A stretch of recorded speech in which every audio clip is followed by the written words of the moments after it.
Kevin's fourth question is this: how much fitness would I lose if I took a month off, and how long would it take to regain at my age 52?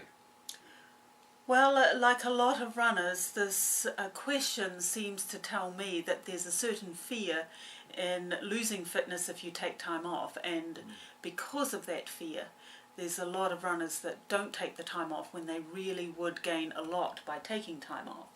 I believe that one of the keys to my longevity in the sport was because I always took time off.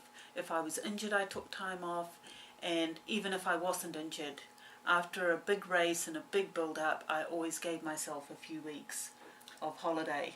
Yes, well, I mean, you lasted 28 years when the average runner doing those sorts of distances in such punishing conditions probably average only 4 to 6 years.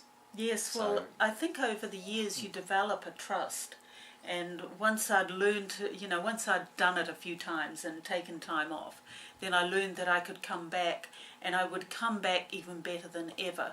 Now, good training is a balance between working out and recovery, and we do it on microcycles. So on a 24-hour basis, we have our activity during a day, and then we have our sleep during the night.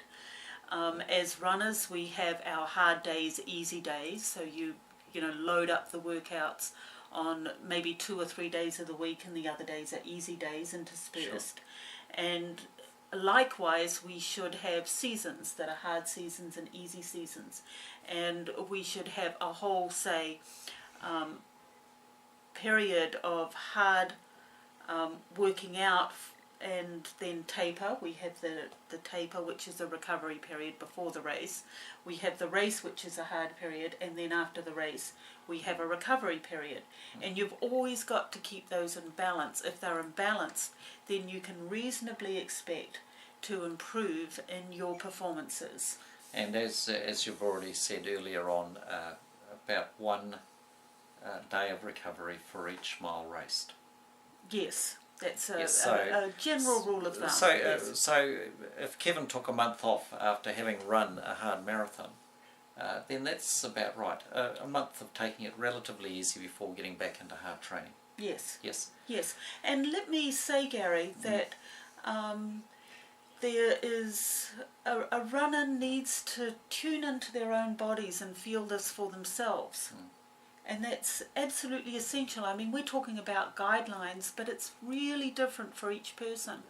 And a lot of it depends on the person, their own state of health, and how your nutritional status. Yes, well, one of the things that Kevin is inferring here with this question is that because he's in his 50s now, he's possibly thinking that if he stops, if he rests, he's going to lose it. Yeah, well, he's thinking age is going to catch up with him.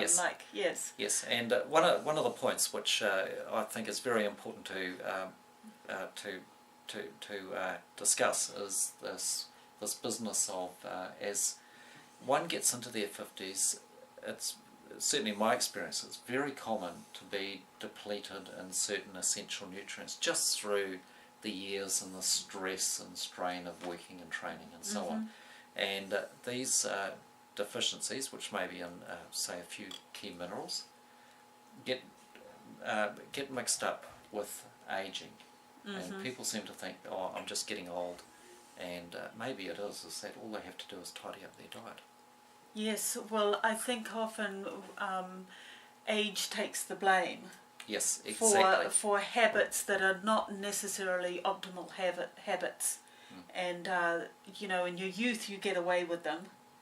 And as you get older and you're getting more depleted, and most of us are probably undernourished just because of the way the modern diet is, and are over-toxic in certain, just pollutants, that ratio is gets out of balance, and we blame old age on it. Yep. Yes, yes, exactly. And that's something we should talk a little bit more about later, Lorraine. Okay, yes. Thank you very much. My pleasure.